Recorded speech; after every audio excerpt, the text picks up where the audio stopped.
এই বেগুন ভাজিটা যে এত বেশি মজার হয় এটা আসলে আমার নিজেরও জানা ছিল না। আমি ভাবতাম মানুষ আবার এই বেগুনটা ভাজি করে খায় কেন, এটাতে কি আছে এমন। আসলে একদিন আমি ভাজি করে খাওয়ার পর থেকে এটার ফিদা হয়ে গিয়েছি। তাহলে চলুন আজকে এই রেসিপিটা আপনাদের দেখায় আমি কিভাবে করি। এই যে বড় সাইজের এই বেগুনটা একটুখানি কাটা ফুটেছি, যাই হোক যেহেতু অনেক বেশি বড় আমি মাঝখানে একটু কেটে নিচ্ছি। আর এইভাবে করে আবার মাঝখানে আরেকটা ফালি করে নিলাম। ভিতরে একটু পোকাও দেখা যাচ্ছে, কোনো সমস্যা নেই। এটাকে আমি এই যে দেখেন মাঝখান থেকে কেটে নিচ্ছি, যেহেতু অনেক বড় বেগুন এভাবে করে একটু কেটে নেওয়ার চেষ্টা করলাম আর কি।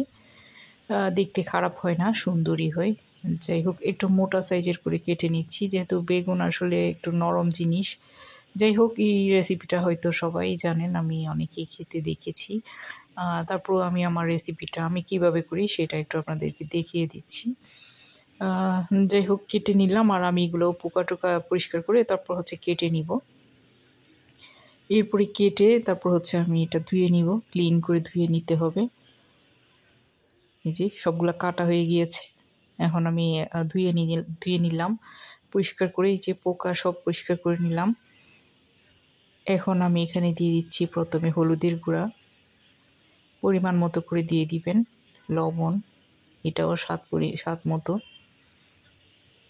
এরপরে হচ্ছে এখানে দিয়ে দিচ্ছি মরিচের গুঁড়া, একটু বেশি পরিমাণে দিয়েছি, ঝাল ঝাল হলেই খেতে ভালো লাগে। খুব ভালো করে মাখাতে হবে হাতে, আমি এপিট ওপিট করে খুব ভালো করে মাখাবো, কারণ মশলাটা কিন্তু বেগুনের গায়ে ভালো করে কোট হতে হবে। আর এটা এইভাবে কিছু সময় রেখে দিলে আরও ভালো, আধা ঘন্টার মতো সময় থাকলে আর কি, কিছু সময় একটু ম্যারিনেট করে রাখতে পারলে কিন্তু টেস্ট আরও ভালো আসে, মশলাটাও খুব ভালো করে ঢুকতে পারে, আর বেগুনটাও একটু সফট হয়ে আসে আর কি।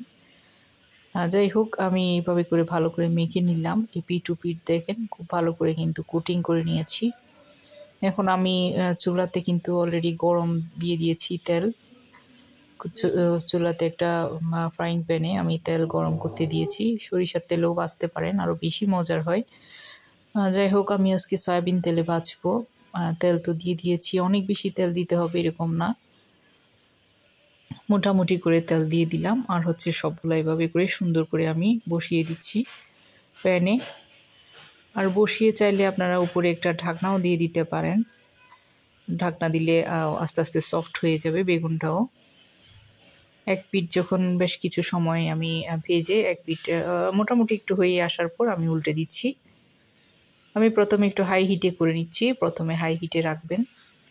এই যে এখনও কিন্তু হয় নাই, কিছু সময় হওয়ার পর আর কি আমি এভাবে করে উল্টে দিচ্ছি, উল্টে পাল্টে। মোটামুটি খুব বেশি উল্টা পাল্টা করা যাবে না, কারণ হচ্ছে বেগুন একটু সফট জিনিস, একটু সাবধানে উল্টাবেন আর কি। যাই হোক এভাবে করে আমি উল্টে পাল্টে একটুখানি একটু ব্রাউন করে কালচে ভাব করে ভেজে নিলে কিন্তু এটা খেতে বেশি মজা হয়। আমি যে উপরে ঢাকনা দিয়েছি এটা আপনাদেরকে দেখিয়ে দিলাম, আপনারা চাইলে ঢাকনা দিয়েও এই কাজটা করে নিতে পারবেন, তাহলে আরও তাড়াতাড়ি হয়ে যায়।